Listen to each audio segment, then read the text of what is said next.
Shalom Bapak Ibu Saudaraku. Kita bersyukur Tuhan pertemukan kita kembali di dalam ibadah keluarga malam hari ini. Walaupun hanya lewat tayangan video, tapi kita percaya ini adalah berkat yang Tuhan sediakan bagi kita untuk kita maknai firman-Nya di dalam kehidupan kita di malam hari ini dan seterusnya. Bacaan Alkitab kita terambil dari kitab 1 Korintus pasal 7 ayat 10 hingga ayatnya yang ke-11 dengan tema sinodal, yaitu berdamai. Bapak Ibu Saudaraku, kalau kita berbicara tentang berdamai atau hidup dalam kedamaian, tentu itu tidak hanya kita ingin terjadi di rumah saja, ya. Tetapi konteksnya tentu lebih luas dari itu. Kita juga ingin menikmati suasana hidup damai di sekolah, lewat pertemanan dengan teman, atau juga lewat hubungan dengan guru dalam proses belajar mengajar, atau di kantor terhadap rekan kerja kita, atau terhadap pimpinan atau bawahan kita, bahkan juga di dalam masyarakat dan di tempat-tempat yang lain.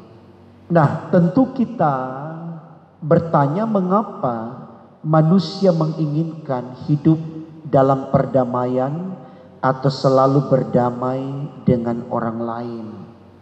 Kalau kita mau jawab ini saudaraku, maka kita akan katakan, karena di situasi berdamai atau hidup dalam damai, kita akan lebih mampu untuk menyatakan kekuatan kita ketimbang kita hidup di dalam perpecahan, kekacauan.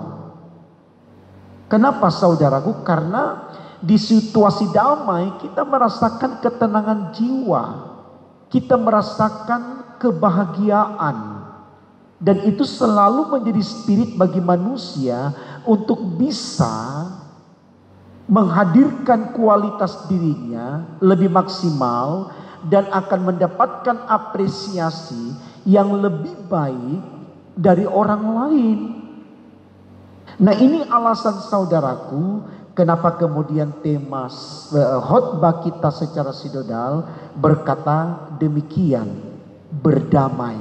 Nah, sekarang yang perlu kita tahu, kenapa penekanan berdamai itu harus dimulai dari suami dan istri. Bacaan kita dalam ayat 10 dan 11 demikian bunyinya. Kepada orang-orang yang telah kawin, bukan aku, tetapi Tuhan perintahkan supaya seorang istri tidak boleh menceraikan suaminya. Dan jikalau ia bercerai, ia harus tetap hidup tanpa suami atau berdamai dengan suaminya. Dan seorang suami tidak boleh menceraikan istrinya. Tentu saudaraku, kalau kita melihatnya secara iman, penekanan di dalam 2 ayat bacaan kita ini, saya mau katakan bahwa ketika perdamaian suami dengan istri sudah dimulai atau terjadi, maka dampaknya itu bisa menjangkau konteks kehidupan yang disebutkan di awal khotbah tadi, yaitu seperti di sekolah, di kantor, di masyarakat. Mengapa demikian saudaraku?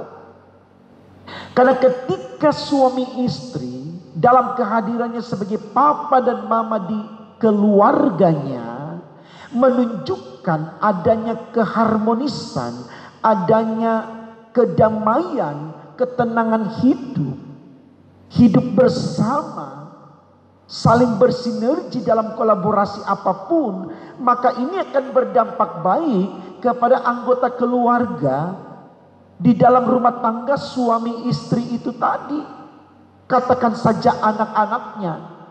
Ketika anak-anak melihat papa dan mamanya atau suami istri ini ini hidup dalam perdamaian, maka tentu ini menjadi model bagi anak-anaknya ketika dia keluar dari rumahnya.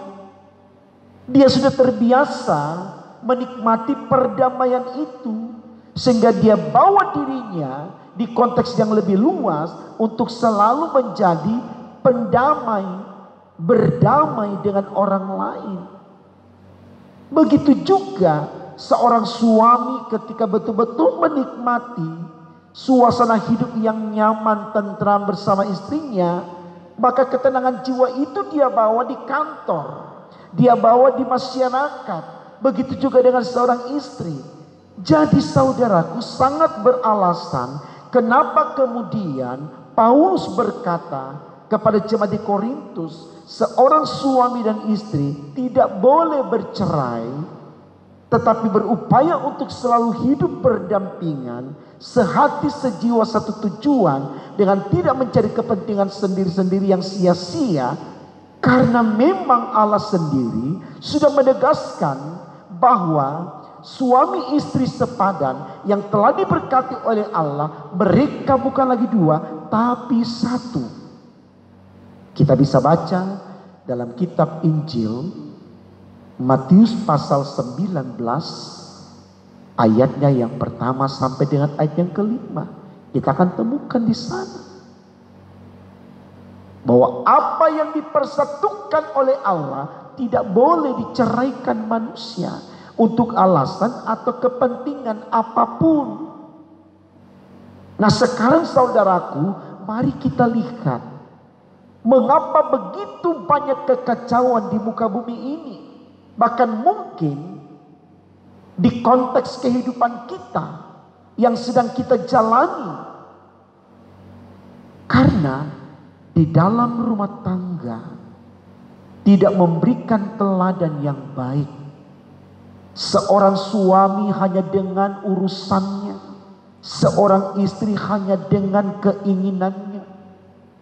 Tidak ada kesedihan satu dengan yang lain, saling disinergikan.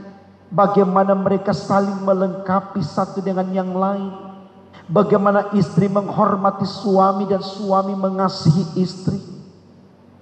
Ini tidak terjadi secara total. Artinya itu bisa terjadi kalau punya kepentingan, punya keinginan. Kalau ada maunya baru dia berbuat baik. Kalau tidak, tunggu dulu. Saya punya kehidupan sendiri, saya harus manage itu, saya harus dapatkan itu, tanpa lagi mempedulikan pasangan kita. Seperti apa dia, bagaimana keadaannya.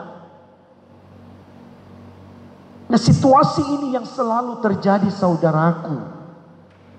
Terkadang juga tidak terciptanya perdamaian antara suami dengan istri karena si istri berkata kepada dirinya, aku bisa hidup tanpa kamu kok. Aku punya penghasilan, aku punya uang. Begitu juga suami, aku bisa hidup tanpa kamu kok. Saya punya pekerjaan, saya bisa menafkahi diriku. Bodoh amat. Nah situasi-situasi ini saudaraku selalu berdampak buruk dalam kehidupan kita. Kenapa? Karena hidup ini tidak hanya dibangun untuk makan dan minum. Tidak. Tapi ada hal yang harus kita nyatakan sebagai bukti ketaatan kita kepada Allah, yaitu saling mengasihi. Yesus sudah mengajarkan itu. Tentang hukum kasih yang bisa kita baca dalam Matius 22:37-40. Kasihi Tuhan Allah, kasih sesama manusia seperti mengasihi diri kita sendiri. Ini hukum yang tidak bisa kita abaikan. Dan ketika kita mulai dari diri kita, yaitu suami dengan istri, saya percaya kasih itu akan turun kepada anak-anak kita. Dan kasih itu akan keluar dari rumah kita.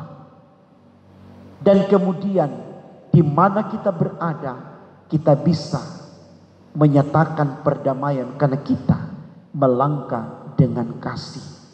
Bersedia mengakui orang lain, bersedia mengasihi orang lain, bersedia mendukung orang lain, bersedia menghargai dan menghormati orang lain, maka saya percaya tema khotbah kita akan bisa terwujud dalam berkat Tuhan, yaitu berdamai. Mari saudaraku, jangan kita keraskan hati kita melangkah mencari keinginan sendiri tanpa mempedulikan keinginan Tuhan. Tuhan hanya mau untuk kita bisa mendapat apa yang kita inginkan, untuk kita raih, yaitu kehidupan yang kekal, kalau kita mau berdamai dengan sesama kita, khususnya di dalam rumah tangga kita, satu dengan yang lain. Jangan sesatkan diri untuk kepentingan yang sia-sia, karena pada akhirnya kita akan menyesal, karena Tuhan tidak berkenan kepada orang-orang yang egois, yang merasa bisa hidup tanpa orang lain. Itulah fungsi, arti, tujuan kita dihadirkan sebagai makhluk sosial, baik di dalam rumah tangga kita, di tempat kita bekerja, atau dimanapun kita berada.